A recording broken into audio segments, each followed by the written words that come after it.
नमस्कार, आदाब, सत श्री अकाल। सभी प्यारे विद्यार्थियों का योगी एजुकेशन वर्ल्ड में स्वागत है।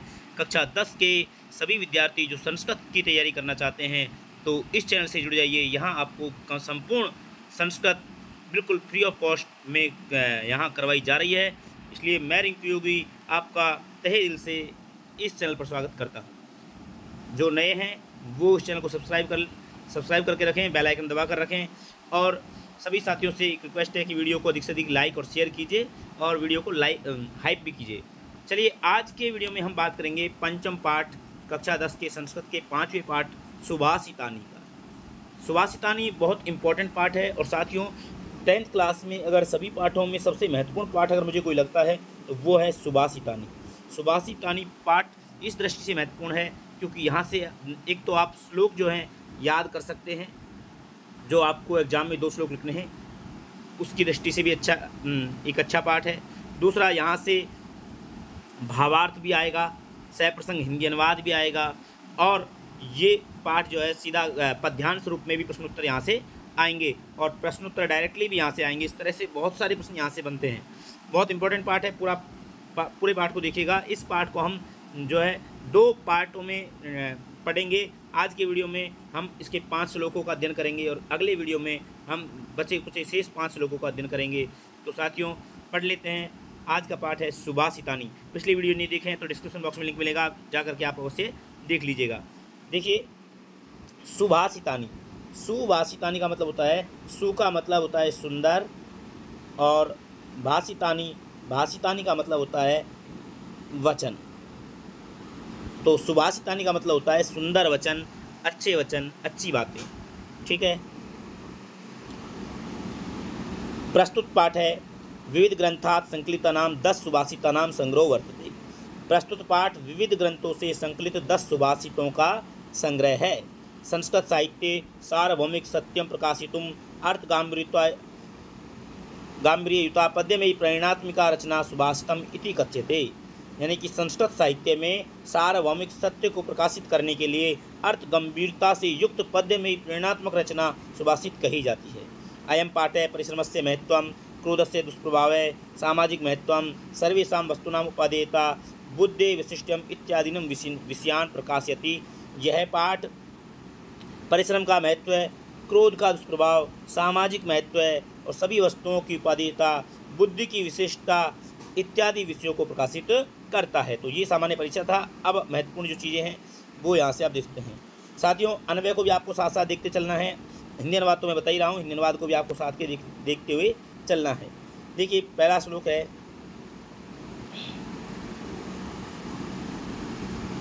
आलस्यम ही मनुष्याणां शरीरस्थो महान् रिपु नास्ति उद्यम समो बंधु कृत्वा यम नावसीदति। देखिए, आलस्यम ही मनुष्याणां शरीरस्थो महान् रिपु। मनुष्याणां शरीरस्थो, मनुष्यों के शरीर में स्थित, आलस्यम आलस्य, महान रिपु, महान का मतलब सबसे बड़ा, रिपु का मतलब होता है शत्रु। तो मनुष्य के शरीर में स्थित सबसे बड़ा शत्रु आलस्य है। क्या अनुवाद होगा साथी? कि मनुष्यों के शरीर में स्थित सबसे बड़ा शत्रु आलस्य है। तो आप इसका जब अन्वय करोगे तो क्या होगा? मनुष्याणाम शरीरस्थो महान रिपु आलस्यम अस्ति, नास्ति उद्यम समो बंधु। उद्यम समो, उद्यम यानी परिश्रम, परिश्रम के समान, बंधु नास्ति, कोई बंधु यानी मित्र नहीं है। परिश्रम के समान कोई मित्र नहीं है। देखो, आलस्य तो क्या हो गया? शत्रु, और परिश्रम क्या हो गया? मित्र। यम कृत्वा न अवसीदति, यम कृत्वा जिसे करके, न अवसीदति दुख नहीं होता है, जिसे करके दुख नहीं होता है। यानी कि मनुष्य के शरीर में स्थित सबसे बड़ा शत्रु आलस्य है और परिश्रम के समान कोई मित्र नहीं है, जिसे करके यानी परिश्रम को करके कोई दुख नहीं होता है, दुख प्राप्त नहीं होता है। ठीक है, जो परिश्रम करता है उस व्यक्ति को कोई दुख नहीं होता है। अन्वय कैसे करोगे? देखिए, मैं जैसे अनुवाद करते हैं वैसे ही शब्दों को जमा देना अन्वय है कि मनुष्याणाम शरीरस्थो महान रिपु आलस्यम अस्ति। ठीक है, इस प्रकार से इसका अन्वय होगा। उद्यम समो बंधु नास्ति, यम कृत्वा न अवसीदति। इस प्रकार से आप लिख दीजिएगा, आपका अन्वय हो जाएगा। और अर्थ मैंने बता ही दिया है कि मनुष्य के शरीर में स्थित सबसे बड़ा शत्रु आलस्य है। परिश्रम के समान कोई मित्र नहीं है, जिसे करके कोई दुख नहीं होता है। चलिए नेक्स्ट श्लोक देख लेते हैं, बहुत इंपॉर्टेंट श्लोक। गुणी गुणम वेति न वेति निर्गुणो बलि बलम वेति न वेति निर्बलः पिको असन्तस्य गुणम नैवायसे करी च सिंहस्य बलम न मूषक। देखिए, गुणी गुणम वेति, गुणी यानी गुणवान, गुणम गुण को, वेति वेति का मतलब होता है जानता है, गुणवान ही गुण को जानता है। ना वेति निर्गुणो, निर्गुणो मतलब निर्गुणी, ना वेति नहीं जानता है। गुणवान व्यक्ति ही गुण को जानता है, निर्गुण नहीं जानता है। यानी जो व्यक्ति गुणवान है वो ही गुण की महत्व को समझता है, निर्गुण व्यक्ति नहीं समझता। बलि बलम वेति, बलि यानी बलवान, बलवान ही बलम वेति बल को जानता है। ना वेति निर्बल है, निर्बल नहीं जानता है, यानी कमजोर व्यक्ति नहीं जानता है बल के विषय में। तो बलवान ही बल को जानता है, निर्बल नहीं जानता है। वसंतस्य गुणम, वसंत के गुण को, पिको वेत्ति, पिको यानी कोयल, कोयल जानती है, वसंत के गुण को कोयल जानती है। वायसे न वेत्ति, वायसे यानी कौवा नहीं जानता है, वसंत के गुण को कोयल जानती है, कौवा नहीं जानता है।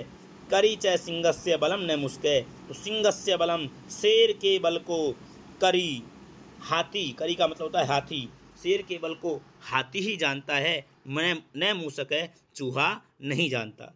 तो यानी जो गुण जिसके पास होता है उसी को उसके महत्व का पता होता है, ये इस श्लोक में बताया गया है। देखिए, गुणवान ही गुण को जानता है, निर्गुण नहीं जानता। बलवान ही बल को जानता है, निर्बल नहीं जानता। वसंत के गुण को कोयल जानती है, कौवा नहीं जानता। और शेर के बल को हाथी जानता है, चूहा नहीं जानता। अन्वय भी ऐसी होगा कि गुणी गुणम वेत्ति निर्गुणो न वेत्ति, बलि बलम वेत्ति निर्बल न वेत्ति।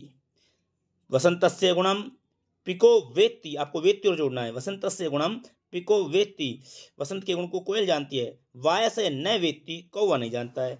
सिंहस्य बलम, शेर के बल को करी वेत्ति, हाथी जानता है। मूषक न वेत्ति, चूहा नहीं जानता है। तो इस प्रकार से आपको इसको अन्वय देख लेना है। अगले श्लोक को देखते हैं। निमित उद्दिश्य हि ये प्रकुप्यति ध्रुवं से तस्यापगमे प्रसीदति अकारण द्वेषी मनस्तु यस्य वै कथम जनस्तं परितोषिष्यति। देखिए, निमित उद्देश्य ही यह प्रकुप्यति, निमित उद्देश्य यानी जो किसी निमित्त को, निमित्त यानी कारण, जो किसी कारण को उद्देश्य करके, यह यानी जो किसी कारण को उद्देश्य करके प्रकुप्यति क्रोध करता है, जो किसी कारण को उद्देश्य करके क्रोध करता है, यानी जो किसी कारण की वजह से क्रोध करता है। स वह व्यक्ति, तस्य उपगमे उसके समाप्त हो जाने पर, उस कारण के समाप्त हो जाने पर, ध्रुवम निश्चय ही प्रसीदति प्रसन्न हो जाता है। जो व्यक्ति किसी कारण को उद्देश्य करके क्रोध करता है वह उस कारण के समाप्त हो जाने पर निश्चय ही प्रसन्न हो जाता है। अकारण द्वेषी मनस्तु यस्य वै, तो यस्य मनस्तु जिसका मन, अकारण द्वेषी बिना कारण द्वेष करने वाला हो, जिसका मन बिना कारण, बिना कोई कारण के ही द्वेष करता हो, क्रोध करता हो, तम जनम उस व्यक्ति को कथम परितोषिष्यति कैसे संतुष्ट करोगे।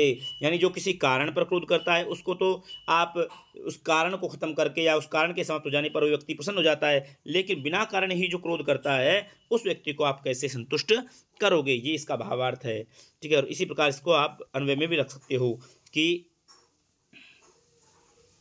यह निमित्त उद्देश्य ही प्रकुप्यति, जो किसी कारण को उद्देश्य करके क्रोध करता है, सह तस्य उपगमे वह उसके समाप्त हो जाने पर, ध्रुवम प्रसिद्धति निश्चय ही प्रसन्न हो जाता है। और यस्य मनस्तु वै जिसका मन अकारण द्वेषी बिना कारण द्वेष वाला होता है, तम जन्म उस व्यक्ति को कथम परितोषिष्यति कैसे संतुष्ट किया जाएगा। चलिए अगला देखते हैं, चौथा।